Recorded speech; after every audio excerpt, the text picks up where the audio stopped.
Olá, pessoal. Nós vamos tratar nessa aula dos sistemas sensoriais. Nas aulas anteriores, a gente já conversou um pouco sobre o sistema nervoso, sobre as células que compõem o sistema nervoso, os neurônios, como é que eles se comunicam, as sinapses. E olhamos para o sistema nervoso como um grande sistema de controle, um sistema que recebe estímulos do ambiente e que, a partir desses estímulos, processa e executa respostas. É um sistema de controle que permite o organismo enfrentar os desafios ambientais com os quais ele lida todo dia. A gente vai olhar hoje para esse grande sistema de entrada, que é o que a gente denomina sistemas sensoriais. Vocês lembram dessa figura aqui, que é um pouco mais complexa que a figura anterior, mas quer dizer a mesma coisa. Ela exemplifica as principais entradas, as principais aferências do sistema nervoso e as principais saídas, as principais eferências, os principais sistemas executores de resposta do sistema nervoso central. A gente vai olhar hoje para as entradas, para as aferências, para o que está em azul aí na figura. E essa figura lembra a gente que o sistema nervoso central ele recebe dois grandes grupos de aferências. Aferências que conduzem informação do meio exterior, do ambiente no qual o organismo está inserido, mas a gente tem que lembrar também, muitas vezes a gente esquece disso, que o sistema nervoso central também recebe muitas informações, muitos estímulos que vêm do meio interior, vêm do ambiente interno do organismo. Informações como pressão arterial, nível de glicose no sangue, temperatura corporal, posição dos músculos, a gente vai ver em aulas posteriores. Enfim, tem muita informação que vem de dentro do próprio organismo, a gente não pode esquecer isso. Tudo bem? Bom, então vamos olhar como é que isso funciona de um jeito um pouco mais específico. A gente pode dividir os sistemas sensoriais em várias modalidades e pode, por sua vez, subdividir essas modalidades em submodalidades. Então, por exemplo, essa figura tem uma classificação, não é a única, qualquer classificação é até certo ponto arbitrária, e alguns autores dividem, classificam as modalidades sensoriais como está aqui na figura. Então, em visão, audição, olfato, gustação, são os 5 sentidos. Se a gente somar somestesia, aqui eu dividi a somestesia, que normalmente é o tato, mas eu subdividi em 3 grandes submodalidades. Então, a sensibilidade tátil, pressão sobre a pele, a sensibilidade dolorosa, que é um outro tipo de sensibilidade, e a sensibilidade térmica, sensação de temperatura. E, finalmente, a gente tem a propriocepção, que é a capacidade que o organismo tem de perceber a posição estática e dinâmica do próprio corpo no espaço. Eu posso também subdividir essa modalidade proprioceptiva em 3 submodalidades. A sensibilidade muscular, a gente vai ver na aula que vem, a sensibilidade articular, as nossas articulações têm receptores e a gente consegue saber qual que é a angulação de uma articulação, a gente consegue perceber isso. E a sensibilidade vestibular, relacionada com o labirinto e com a nossa percepção de equilíbrio, a gente também vai ver isso futuramente. Tudo bem? A gente poderia lembrar ainda de uma outra modalidade que eu não coloquei aí, que a gente poderia classificar como interocepção, que é justamente essa capacidade que o organismo tem de perceber variáveis perceber variáveis internas, variáveis que estão relacionadas às suas vísceras e os diversos órgãos e sistemas, mas de perceber isso inconscientemente. Então, a gente poderia classificar isso como interocepção, a capacidade que a gente tem de detectar essas variáveis, perceber, entre aspas, porque isso é um processo inconsciente, mas de controlar essas variáveis também. Alguns autores classificam, então, como interocepção essa capacidade que o organismo tem de perceber essas variáveis. Tudo bem? Bom, vamos lá. A gente pode considerar o início dos sistemas sensoriais, a história toda começa lá nos receptores sensoriais. O que são os receptores sensoriais? São células, são estruturas celulares altamente especializadas em detectar alguma característica, alguma forma de energia, alguma característica do meio físico. E nosso organismo é forrado de células, desses receptores. Então, a gente tem, por exemplo, receptores somestésicos, que detectam tato, dor, informação de lesão tecidual, que é interpretada como dor, temperatura. A gente tem receptores lá no trato olfatório, lá na parte interior do nariz, que detectam moléculas odoríferas que estão volatilizadas no ar, e dá a nossa sensação de olfato. receptores visuais, auditivos, gustativos, enfim, a gente tem uma série de receptores e a gente pode considerar essas células como se fossem, na verdade, a interface entre o sistema nervoso e o ambiente, tanto o ambiente externo quanto o ambiente interno. Então, são aquelas células que fazem essa interface entre o mundo e o sistema nervoso. Tudo bem? Então, a gente tem aqui algumas dessas células, né, por exemplo, os receptores visuais, os cones e os bastonetes, né, vocês já devem ter ouvido falar, a gente ficam lá na retina, né, lá no fundo do nosso olho. Então, aqui está uma foto desses receptores, né, eles conseguem detectar radiação eletromagnética. Olha que legal, né? A gente tem receptores lá no trato olfatório, como eu acabei de mencionar, né, receptores lá na nossa língua, são as células gustativas, né, receptores químicos, né, que detectam moléculas químicas, e a gente consegue sentir o gosto dos alimentos por causa dessas células. Receptores lá na cóclea, lá no interior do nosso ouvido, lá no ouvido interno, né, que detectam vibração do ar, que a gente interpreta como som. Tudo bem? São os receptores auditivos. Aqui é uma foto, a gente tem uma foto desses receptores. Então, o que esses diversos tipos de receptores fazem? Na verdade, a função principal deles, né, a atividade principal dessas células é transformar, como eu acabei de dizer, alguma coisa, alguma energia física do ambiente em algo que o sistema nervoso consegue entender. E esse algo a gente já viu 2 aulas atrás, né, são os potenciais de ação. Então, o que essas células fazem é um processo de transformação. Elas transformam alguma característica física do ambiente em sinal neural, em potenciais de ação. Lembra aquela variação muito rápida, transiente do potencial elétrico da membrana? Porque é isso que o sistema nervoso, isso é informação para o sistema nervoso central. É com isso que o sistema nervoso consegue lidar. Então, o que essas células fazem é transformar o mundo em potenciais de ação.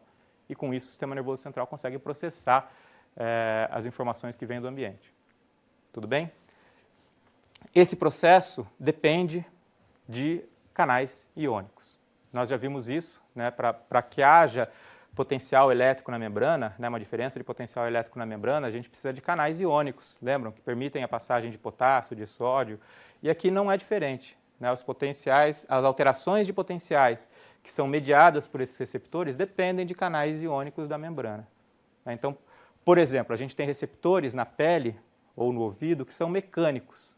O que é um receptor mecânico? Um mecanoceptor. É um receptor cujos canais iônicos na membrana, né, uma célula especial, cujos canais iônicos na membrana se abrem ou se fecham, e assim alteram o potencial da membrana, em função de uma deformação mecânica. Né? Imagina que eu tenho, por exemplo, aqui em cima da figura, um canal iônico para sódio, por exemplo. Aí eu vou lá e cutuco esse canal, pressiono, deformo mecanicamente esse canal, de maneira que ele se abra. Se ele for um canal de sódio, ele vai permitir um influxo, a entrada de sódio na membrana, né, na célula, perdão, e a gente já viu que quando o sódio, que é um cátion, né, quem está ainda inseguro, dê uma relembrada nisso, quando um cátion, como o sódio, entra na célula, ele despolariza a célula, ele torna o interior da célula mais positivo e ele altera o potencial da membrana, podendo gerar um potencial de ação. Ou seja, esse é um receptor mecânico, um mecanoceptor. Eu posso ter um receptor químico. O que é um receptor químico? Né? Um quimioceptor. É um receptor cujos canais de membrana se abrem quimicamente, em função da presença de um ligante químico qualquer.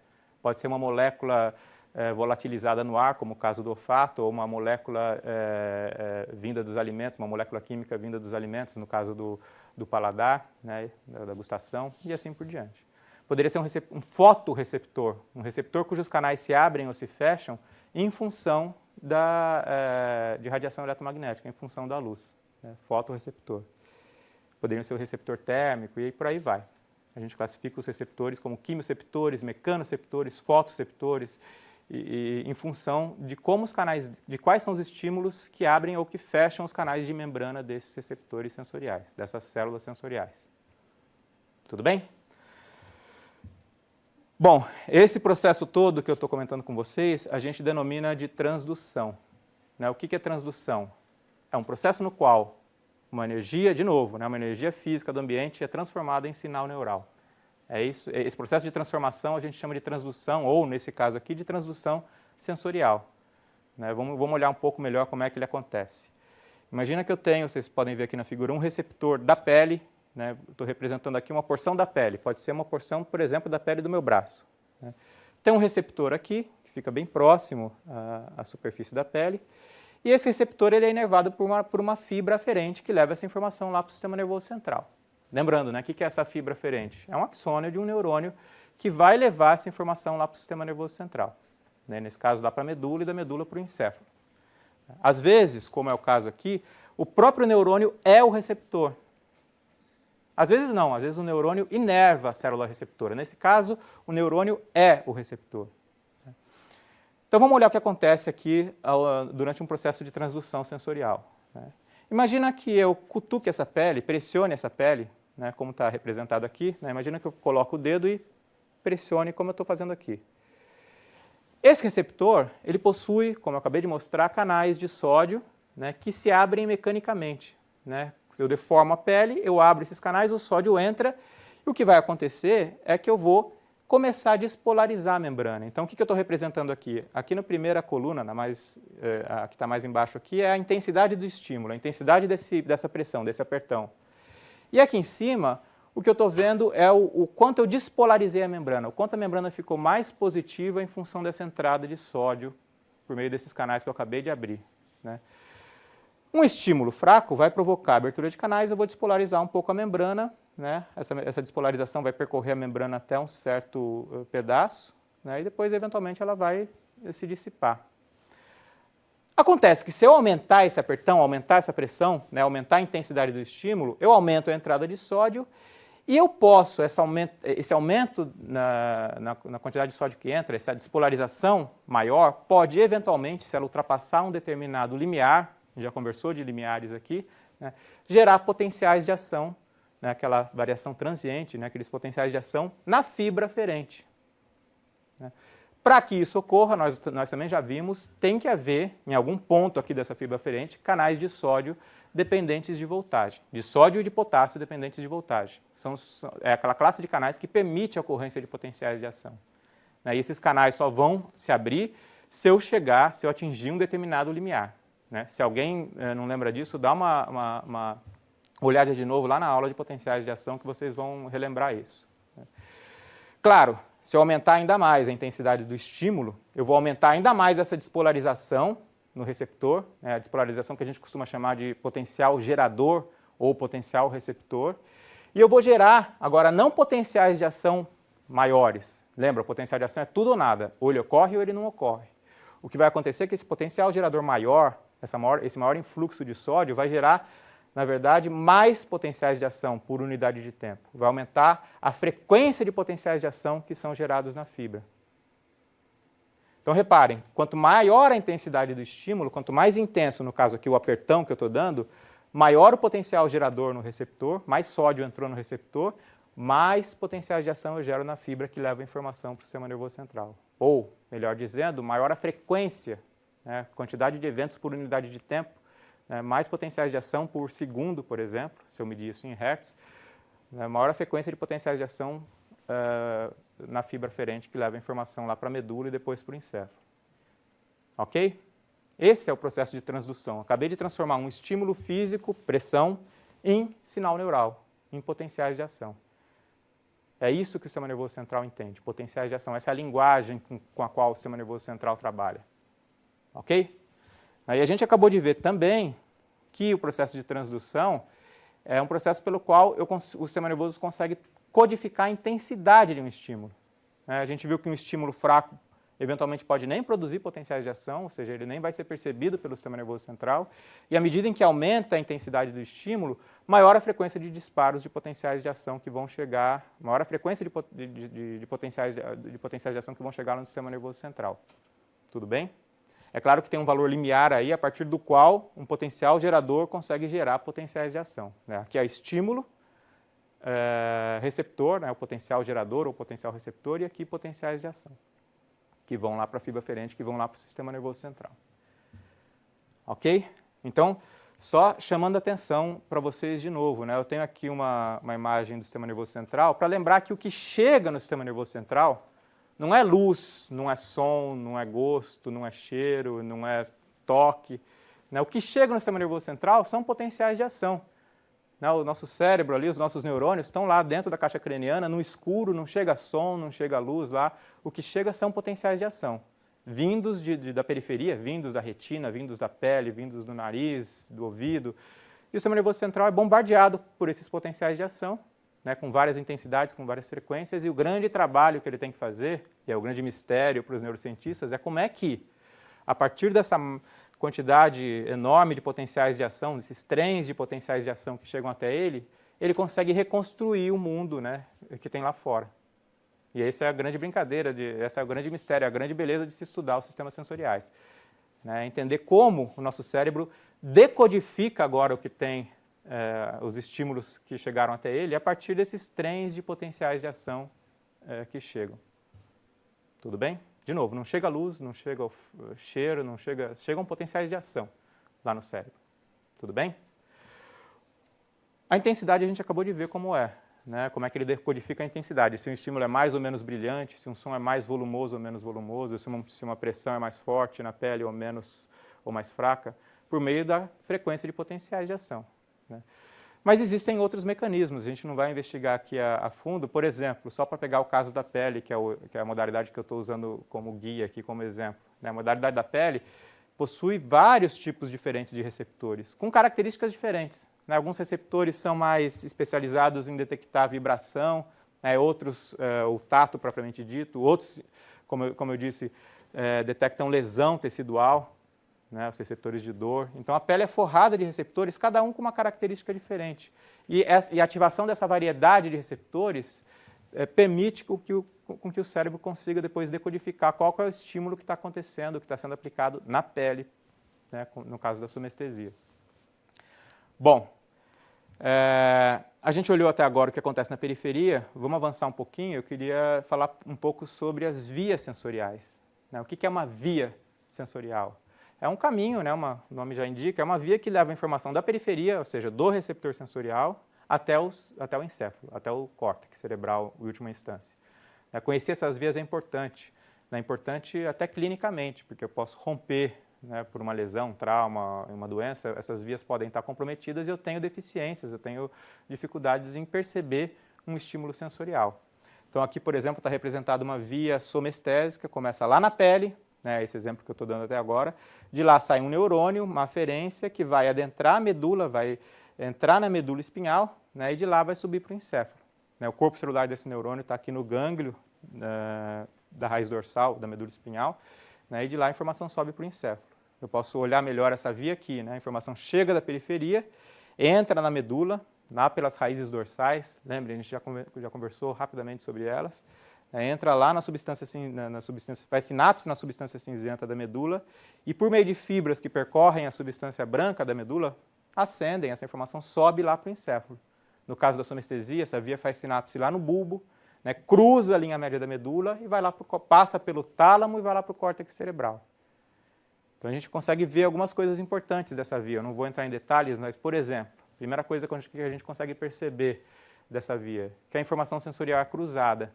No caso da pele, por exemplo, isso é muito claro. A informação do lado esquerdo do hemicorpo, né, da metade do corpo esquerda, vai para o lado direito do córtex cerebral. E vice-versa, né, do lado direito vai para o lado esquerdo do córtex cerebral. Ela cruza no bulbo, né, lá no tronco cerebral. Outra coisa importante que a gente consegue ver, né, a informação que chega no córtex passa pelo tálamo. A gente falou rapidamente do tálamo algumas aulas atrás, né, como sendo essa central de retransmissão de informação sensorial para o córtex. A informação sai da periferia, da retina, da pele, do ouvido, né, da cóclea, lá dentro do ouvido, passa pelo tálamo e o tálamo é processada no tálamo e depois vai para o córtex, pelo menos a informação que chega à consciência.